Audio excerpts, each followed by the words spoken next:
In modern warfare, control of the skies has always been the ultimate advantage. But what if that dominance could be challenged not by billion-dollar fighter jets, but by low-cost, highly efficient air defense systems? That's exactly where Iran's Ghaem-118 enters the battlefield. Unveiled during the Great Prophet 19 military exercise in 2025, the Ghaem-118 is not just another surface-to-air missile. It represents a shift in how air defense is designed, deployed, and scaled.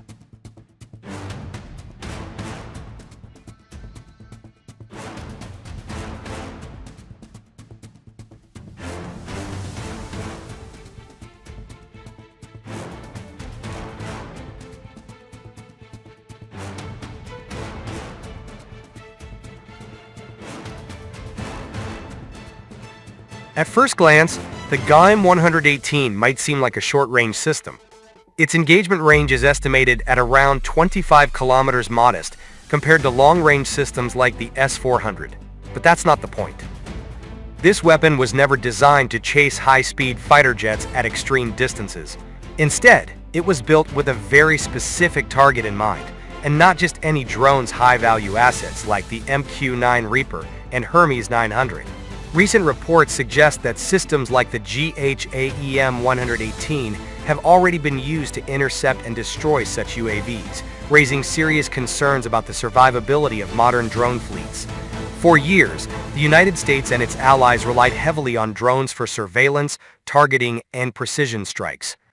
These drones operate for long durations, fly predictable paths, and often depend on stealth or electronic countermeasures to survive.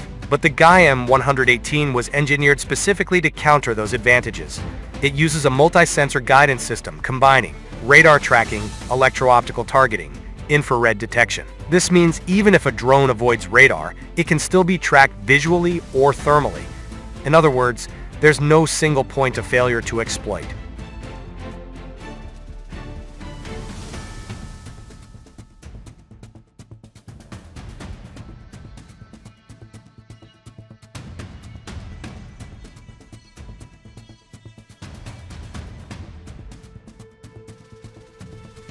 What truly makes the Ghaem-118 dangerous isn't just its technology, it's its philosophy.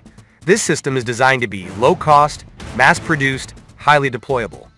Instead of relying on a few advanced missiles, Iran is building a dense network of defenses, a quote, kill web, where multiple launchers can engage multiple targets simultaneously. Its fire control radar can connect to several launch units at once, allowing coordinated attacks across a wide area.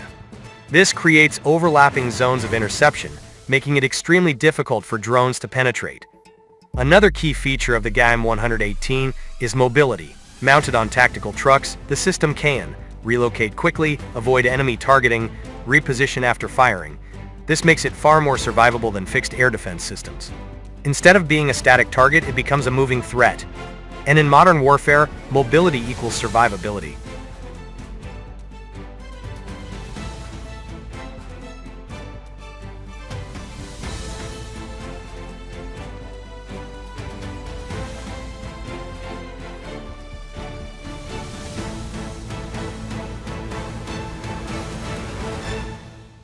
Here's the critical shift. Traditional air defense systems were built to stop fighter jets, bombers, ballistic missiles.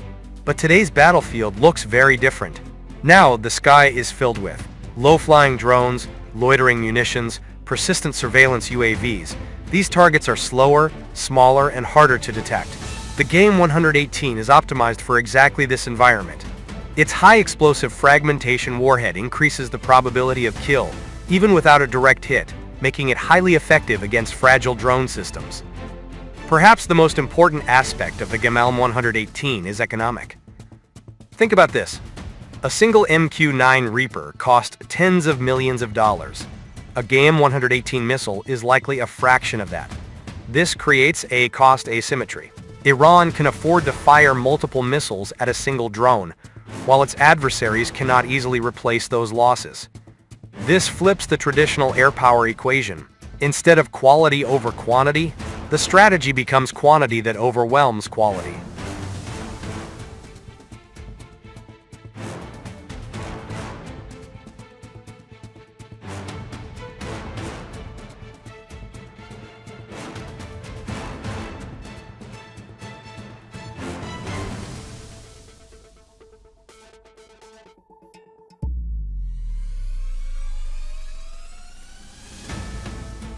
Reports suggest that systems like the Ghaem-118 could be exported or transferred to allied groups beyond Iran.